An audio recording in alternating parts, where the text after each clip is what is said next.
एक बात थोड़ा सा ध्यान देना ज़रूरी है कि जब भी ईश्वर आपको कुछ बहुत बड़ा देना चाहता है ना, या बहुत बड़ा देने वाला होता है, उससे पहले आपकी एक बहुत बड़ी परीक्षा लेता है और वो देखना चाहता है कि आप उस परीक्षा में पास होते हैं या नहीं। और वो परीक्षा बड़ी कठिन होती है, बड़ी मुश्किल होती है।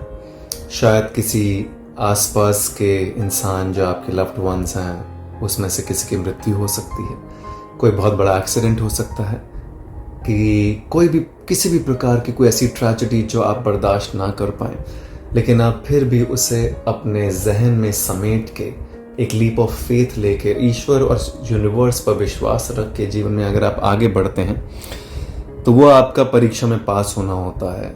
तो वो जब आप परीक्षा में पास हो जाते हैं तो फिर आपको ऐसे हाथ फैला के ईश्वर झोले में बहुत सारी चीज़ें डाल देता है। मिसाल के तौर पर जैसे विराट कोहली जी के साथ हुआ था जब उनके पिताजी की मृत्यु हो गई थी, जब वो रणजी ट्रॉफी के मैच खेल रहे थे और फिर उनके पास एक चॉइस थी कि या तो मैच को छोड़कर वो सिर्फ अपने पिता का जो देहांत हो गया है उसी के अंदर ही अपना ग्लानि भाव में अपना समय बिताएं, या फिर अपने जीवन को एक नई दिशा दें।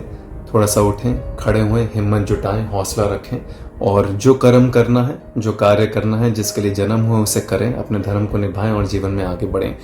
अब उन्होंने ऐसा किया, अपने कर्म और धर्म को निभाया, तो आज बहुत बड़े लेवल पर हैं, इतने बड़े क्रिकेटर हैं, लेजेंडरी क्रिकेटर हैं। तो वो तभी हो पाता है जब आप कोई बड़ी परीक्षा से गुजर के उसे पास करके जीवन में आगे बढ़ते हैं। तो मैं आप सबसे कहूँगा कि जब भी ऐसी कोई परीक्षा आपके जीवन में आए तो बस कोशिश करें कि लीप ऑफ फेथ लेके इस ईश्वर, इस ब्रह्मांड, इस यूनिवर्स पे विश्वास रख के आगे बढ़ जाएं, ताकि ईश्वर जो आपको देना चाहता है ना वो दोनों हाथों से आपकी झोली में अच्छे से डाल दे, ताकि आप जीवन में जहाँ पहुँचना चाहते हैं वो आपको पहुँचा दे।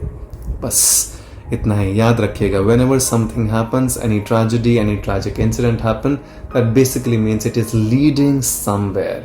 It is going to lead somewhere. Are you taking that decision of your life to move forward, or are you getting stuck in that? थोड़ा सा ध्यान रखें इस बात के लिए। I hope this will help you. Thank you so much. We share, we grow.